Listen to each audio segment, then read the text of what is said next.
Bueno, esta es la siguiente teoría. Continuamos con las técnicas de especificación de requerimientos. Esta es la última técnica que vamos a ver en Ingeniería 1 y en este caso es las tablas de decisión. Recordando dónde estamos ubicados, en Ingeniería de requerimiento, que era como un subproceso dentro de la primera actividad del proceso de desarrollo de software, vemos que hay uno de los pasos que se llama especificación de requerimientos, donde lo que hacemos es modelizar los requerimientos, ¿sí? Vimos a lo largo de todas las teorías anteriores diferentes técnicas para especificar estos requerimientos. En particular, hicimos una diferenciación entre las técnicas estáticas y entre las técnicas dinámicas.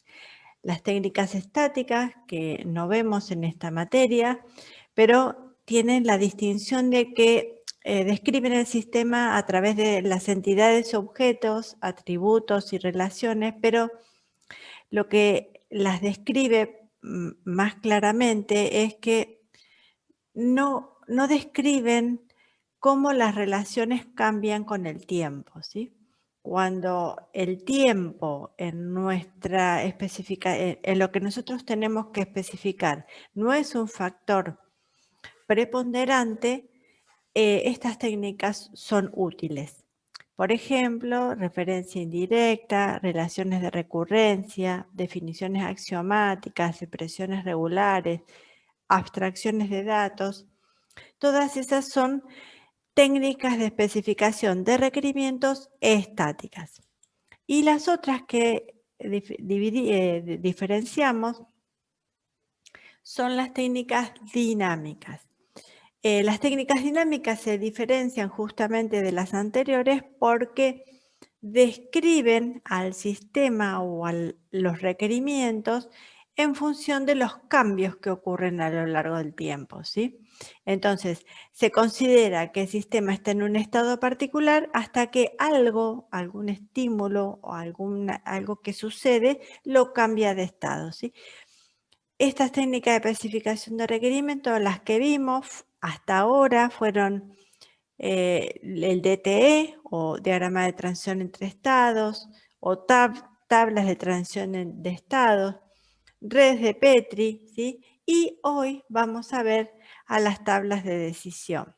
Es una herramienta que es una herramienta que me representa un problema en función de condiciones por las cuales pasa ese problema, reglas que establecen cuáles son las condiciones que se van dando en un momento dado y cuáles son las acciones que yo debo tomar a partir de esas reglas, ¿sí? O sea, si la condición 1 es verdadera, porque la regla lo establece de esa manera, cuáles son las acciones que yo debo tomar.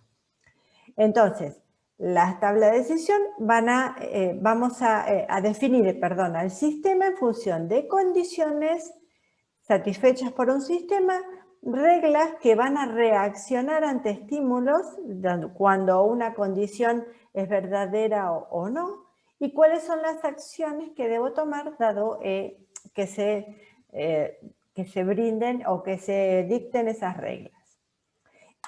Entonces, las tablas de decisión las vamos a construir mediante una tabla donde esa tabla va a tener condiciones simples y acciones simples. ¿Cuándo decimos que una condición es compuesta? Cuando se puede dividir, ¿sí? Cuando una condición es simple es cuando no se puede dividir. Por ejemplo, si nosotros decimos es de día y está lloviendo, lo que nosotros estamos diciendo que es una condición compuesta, porque por un lado es de día y por otro lado está lloviendo. Por lo tanto, lo que nosotros decimos acá es que la tabla que vamos a construir, la condición que vamos a colocar en la tabla va a ser simple, es de día.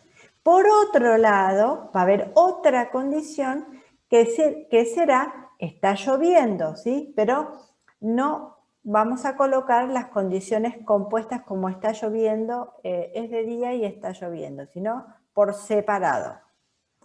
Y las acciones lo mismo, ¿sí?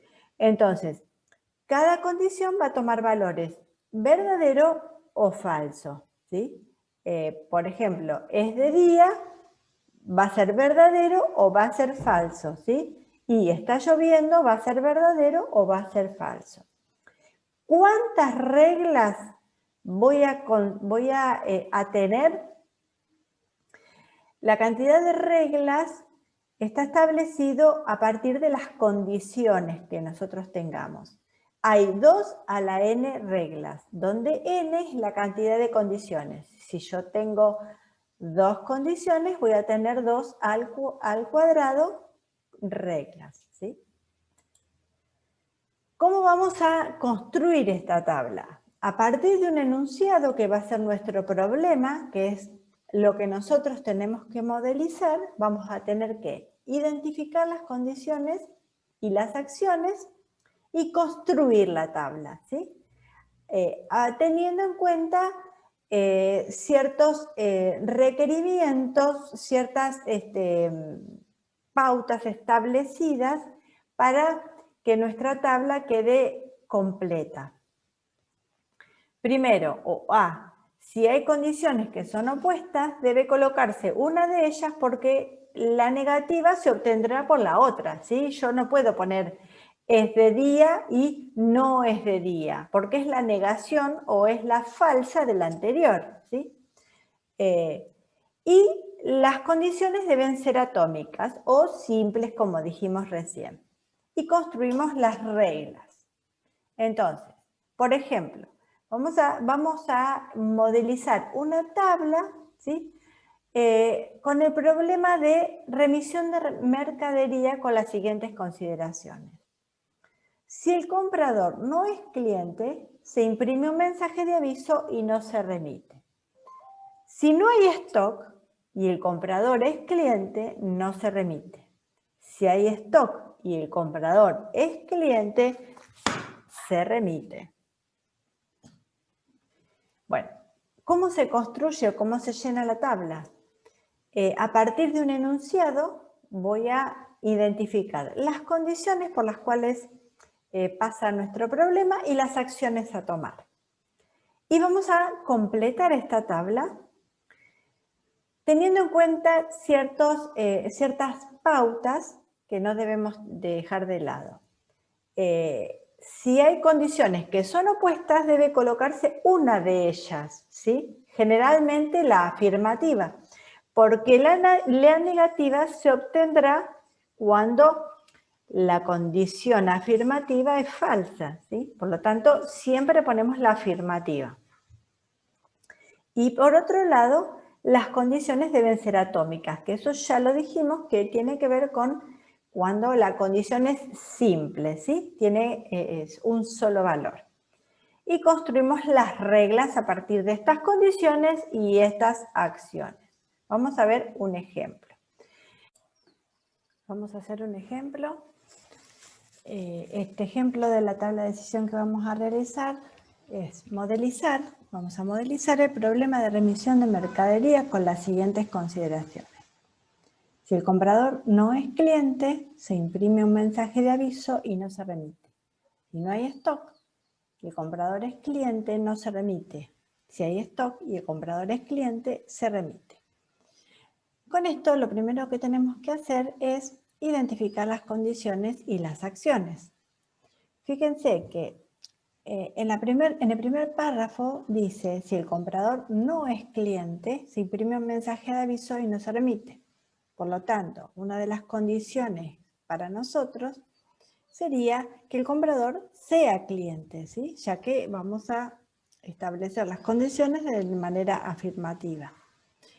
Porque luego la condición de esa manera, el comprador no es cliente, la falsa ya nos estaría ayudando a establecer este párrafo.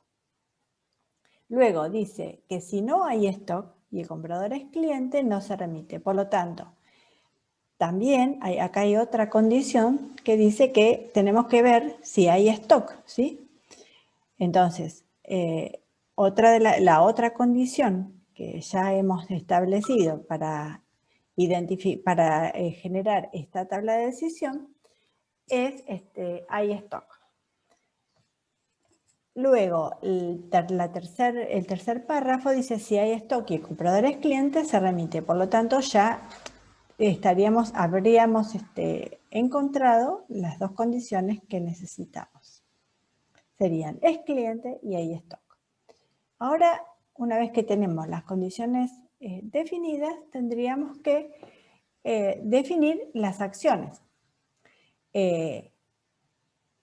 Dice, si el comprador no es cliente, se imprime un mensaje de aviso y no se remite. Acá, fíjense que hay dos acciones a realizar cuando el comprador no es cliente, que por un lado es que se imprime un mensaje de aviso y por otro lado no se remite.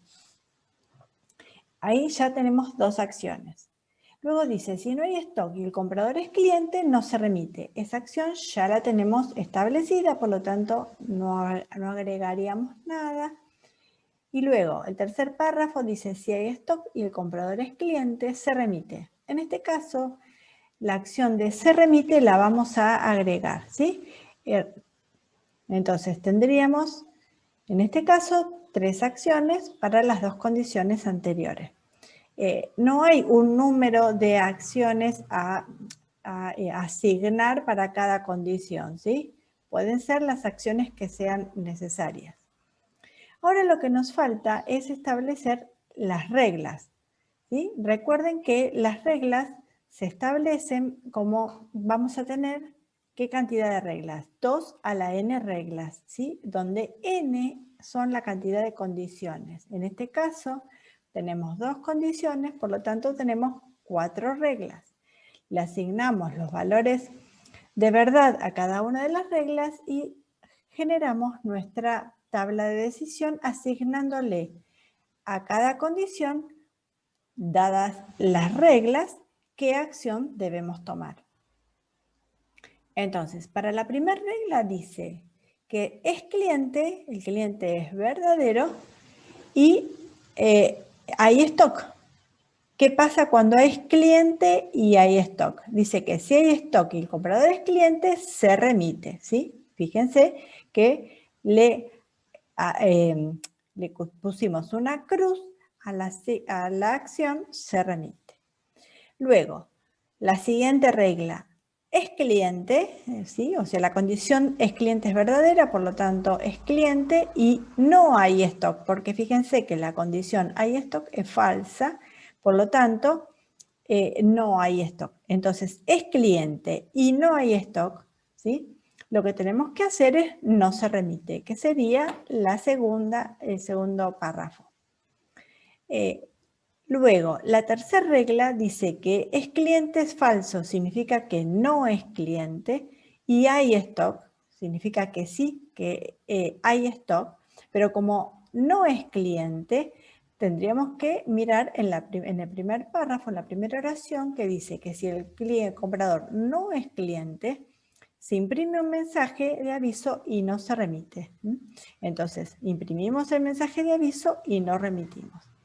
Y por otro lado, la cuarta regla dice que no es cliente y no hay stock, ¿sí?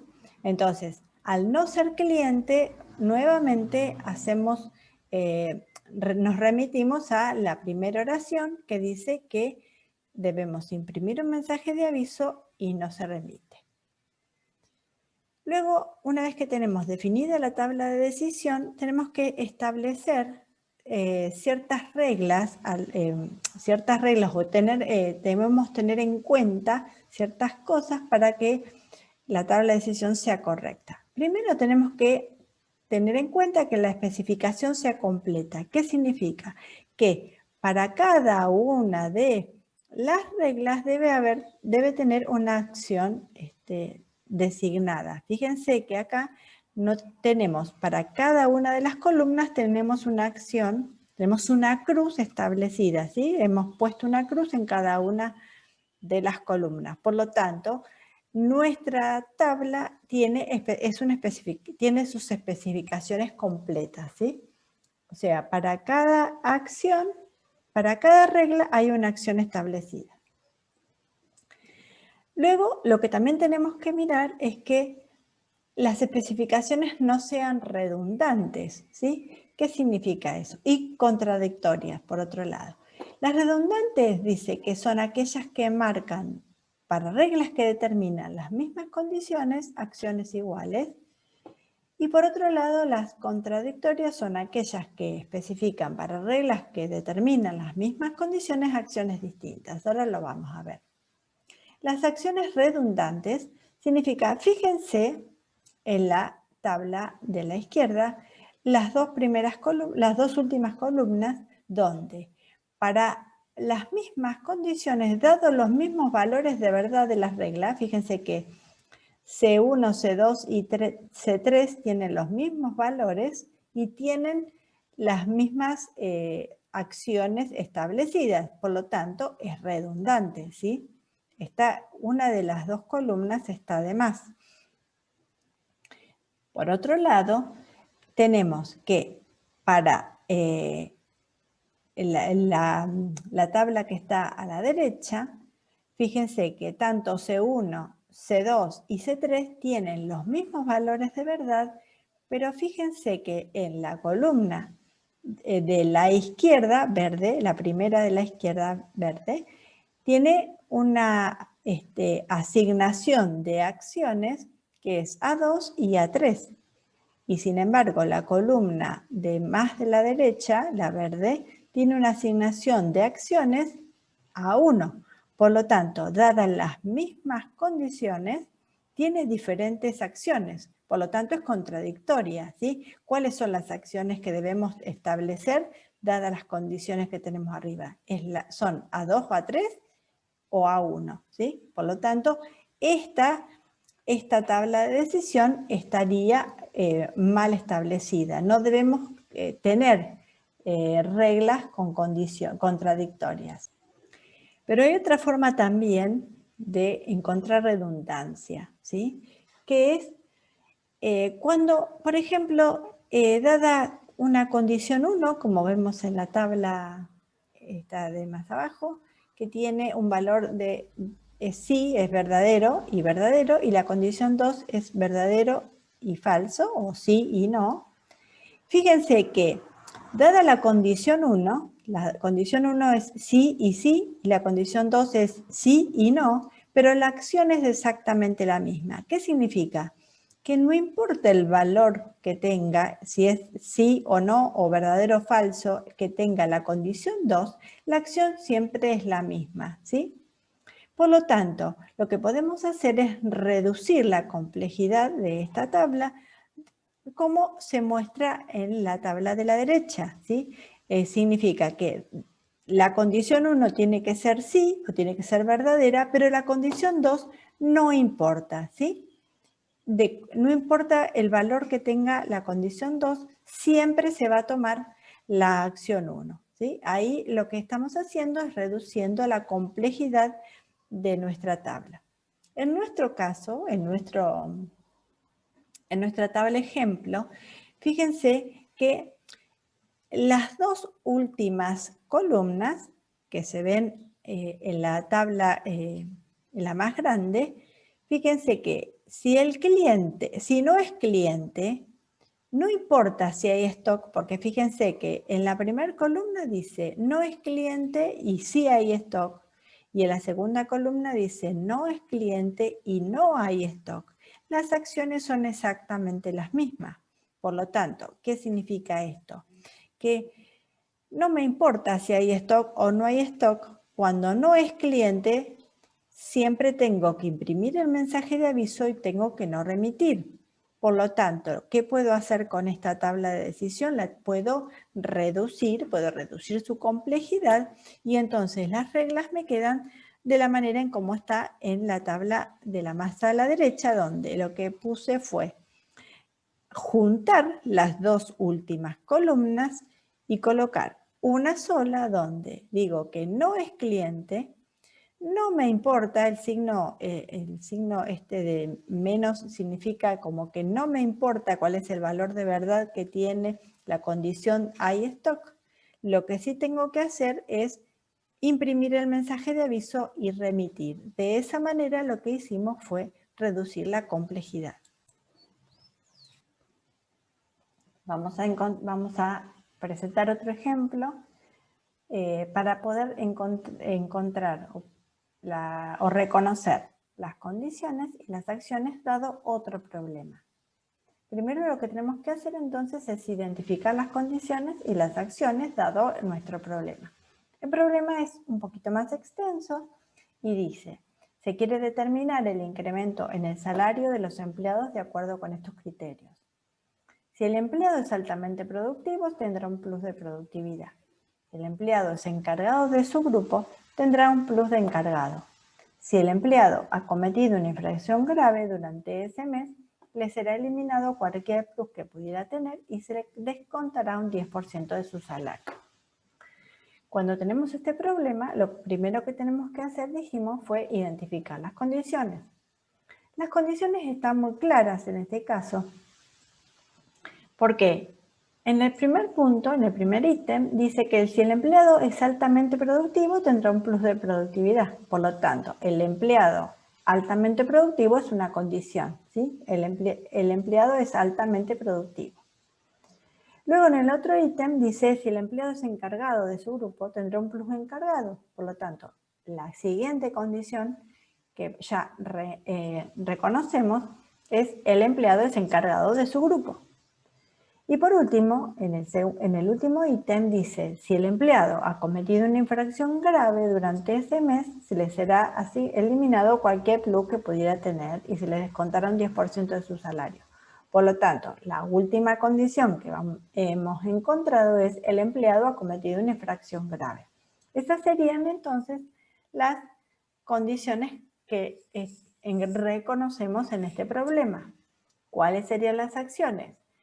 En el primer párrafo, en el primer ítem, perdón, dice, si el empleado es altamente productivo, tendrá un plus de productividad. Por lo tanto, cuando el empleado es altamente productivo, la acción que se corresponde tendrá un plus de productividad.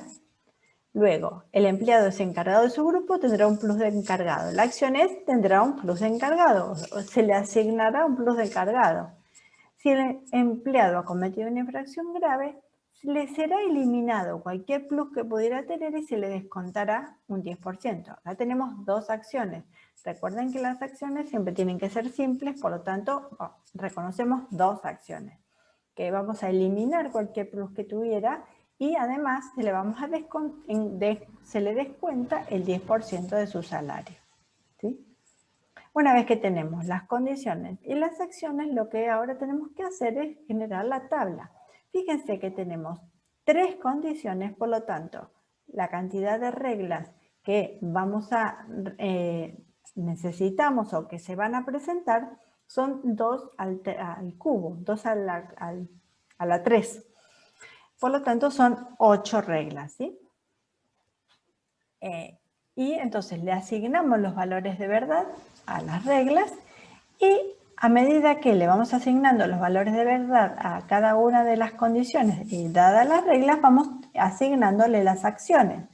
Fíjense, dijimos que si el empleado es altamente productivo, tendrá un plus de productividad, ¿sí? Entonces, decimos, el empleado es altamente productivo, tiene un plus de productividad, pero además es encargado de su grupo. Entonces también tiene plus de encargado, pero además ha cometido una infracción grave. Por lo tanto, vamos a eliminar cualquier plus y descontamos el 10%. Luego, la siguiente regla. El empleado es altamente productivo, es encargado de su grupo, pero no ha cometido ninguna infracción, por lo tanto le vamos a dar los 2 plus de productividad y de encargado. Luego, la tercera regla. Es un empleado altamente productivo, no es encargado de su grupo, pero cometió una infracción grave, por lo tanto, vamos a asignarle el plus de productividad, pero lamentablemente lo vamos a eliminar y le vamos a descontar un 10%. El empleado es altamente productivo en la cuarta regla y solamente eso, porque no es ni encargado de su grupo, pero tampoco ha cometido infracciones, por lo tanto tiene un plus de productividad. En la quinta regla, el empleado no es altamente productivo, pero sí es encargado de su grupo y sí ha cometido infracciones graves, por lo tanto, entonces va a tener el plus de encargado, se lo vamos a quitar y le vamos a descontar el 10%. En la sexta regla, el empleado es encargado de su grupo solamente porque las otras dos condiciones son falsas, entonces va a tener el plus de encargado. Y en la séptima regla ha cometido una infracción grave porque las otras dos son falsas. Por lo tanto, eliminamos cualquier plus que tenga y le descontamos un 10%. Y ahora, fíjense, esta regla nos ha quedado sin acción. Y dijimos que para que nuestra tabla esté completa, todas las reglas deben tener una acción establecida. Por lo tanto, nos estaría faltando una acción, ¿sí? Entonces, lo que nosotros en este caso nos asignamos es que vamos a agregar una nueva acción, que es no se le incrementa el salario, porque justamente lo que se estaba tratando en este caso, el problema era el incremento del salario. En este caso, cuando no es altamente productivo, no es encargado de su grupo, pero tampoco ha cometido infracciones graves como para que se descuente, lo único que pasa es que no se le va a incrementar el salario, ¿sí? En este caso, ahora sí, la tabla queda completa. Y esta sería la bibliografía que nosotros usamos.